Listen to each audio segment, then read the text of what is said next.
The 49ers hosting the Colts. Now, when they made the schedule, the anticipation was this was going to be a game that mattered. It was not a game that mattered, but it did catch my attention. I watched it, and I wanted to discuss some of the things. If you didn't see it, and maybe you missed it, Carson Wentz ended up hitting a 28-yard touchdown pass play to Michael Pittman Jr., former USC Trojan, for the final body blow for the Colts as they come back from an early deficit. They were down 9-0, and they rally back on a rain-soaked kind of a night, 30-18. Indy gets the win. And instead of going conservative, which is what Frank Reich did back in Baltimore, the Colts coach changing his mind this time. He did that against the Ravens. They went for the field goal, ended up losing that game. So instead he went for it. And Michael Pittman, with a big night, he had 4 catches for 105 yards and a touchdown. But the key to this, the key to Indianapolis' night was the pass interference penalties by the 49ers in the secondary as Carson Wentz was able to get multiple key, 2 massive pass interference penalties that set the Colts up for gimme touchdowns. And Indianapolis, with that win, they're still under 500 at 3-4. They overcome the 9-point deficit, so they were 0-3. They've now won 3 of their last 4 and starting to gain some traction among NFL media saying the Colts have arrived. The Colts have arrived. More on that in a minute. Jonathan Taylor, tailor-made. He had 107 yards. He should have run the ball more. I'm surprised both these teams, the Niners and the Colts, you'd say if there was ever a night to go away from throwing the football and run the ball, this would be the night with the rain coming down. But neither team ran all that much. You're not going to get a 30-carry game. Jonathan Taylor, 18 carries for 107 yards.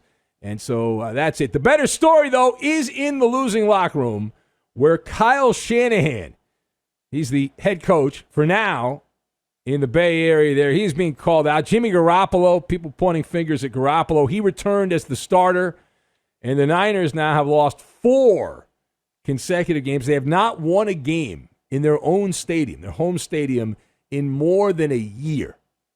How does that happen? All right, so let us discuss the question.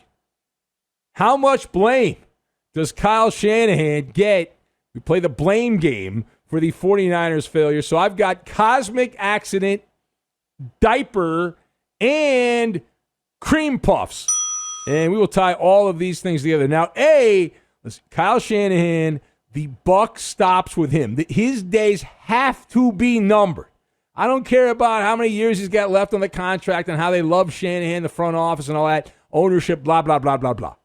It should be, right? Kyle Shanahan should be on the hot seat, barring some kind of unexpected dramatic turnaround.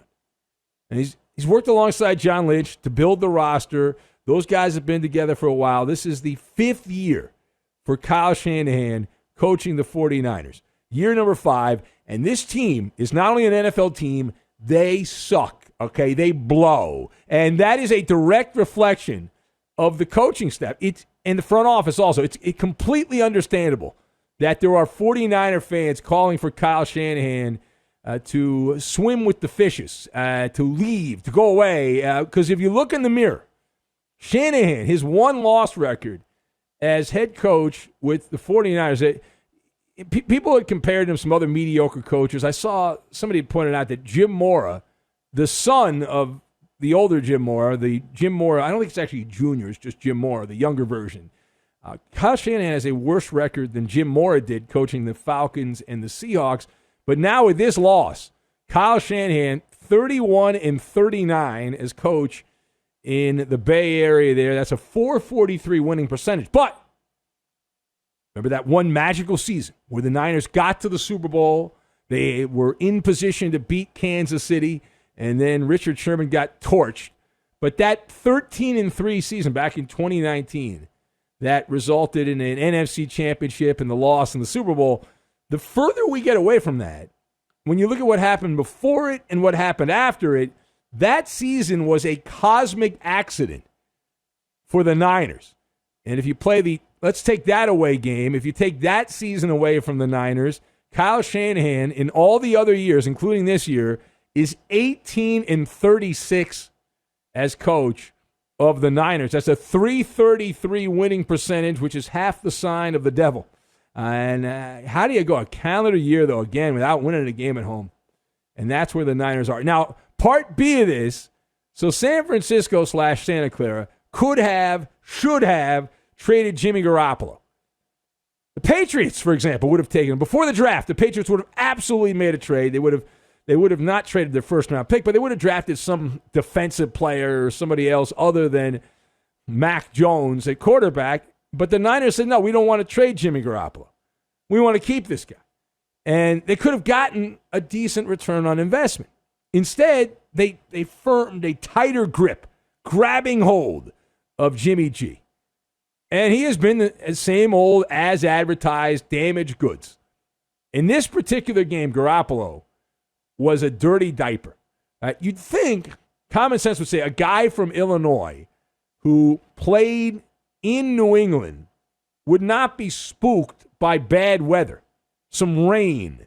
And yet, there we are. Jimmy Garoppolo is like he's on a slip and slide all night long. Garoppolo, 181 yards passing. He lost a fumble, threw 2 interceptions, and really was terrible at moving the ball down the field, pushing the ball down the field.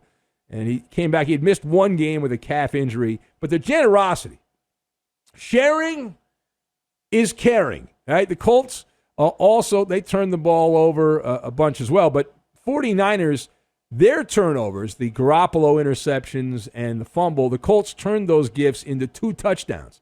The 49ers secondary, horrific. Worse than advertised. Now, they were thin to start with, and I know they've gone to the reinforcements there and another rude awakening there.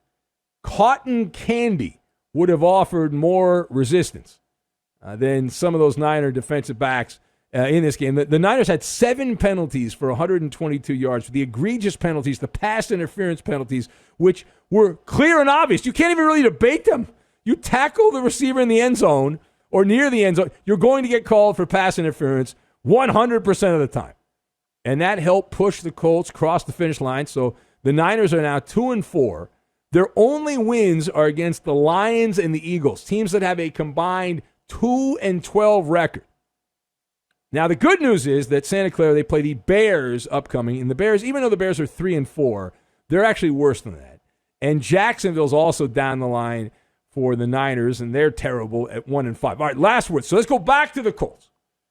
We've already dissected the 49ers, but the Colts, who have worked their way back in, they've shimmied their way back into playoff contention. And that's all it takes. You could be a game under 500. We're still at the point in the season where if you're a game under 500, the way it works out, you're still a playoff contender in the AFC. Am I impressed with Indianapolis? No. I'm shaking my head no. The cream puffs, while they are tasty and delicious, you don't gain any style points. And really what's happened here for Frank Reich's team is fortuitous scheduling. They have won 3 of 4 against the Dolphins, Texans, and 49ers. Those 3 teams have played 20 games and have a combined 4-16 record. Had Indianapolis held on against Baltimore, then we would have something. But they didn't. And they gagged that game away. Had a big lead, gave it all back in the second half. Now, I will give the Horseshoes this. If Indy goes out and beats the Titans this weekend, then we can reevaluate things. Those teams already played back in week 3, and Indy, I think it was week 3, they got smashed in Nashville. And Carson Wentz, I know Chris Collinsworth was buttering his biscuits, and Al Michaels said that Carson Wentz was back to being the guy that he had been in Philadelphia. The good version of Carson Wentz, not the thief in the night at the end of his time with the Eagles. But I look at Carson Wentz, and I still see a guy that's got a lot of... He threw one of the worst interceptions that you can possibly... He just handed the ball. He tossed the ball to the Niner linebacker. An amazingly bonehead play. So bonehead that the broadcasters were trying to justify it, saying that he was doing something he wasn't. He just handed the ball to the Niners.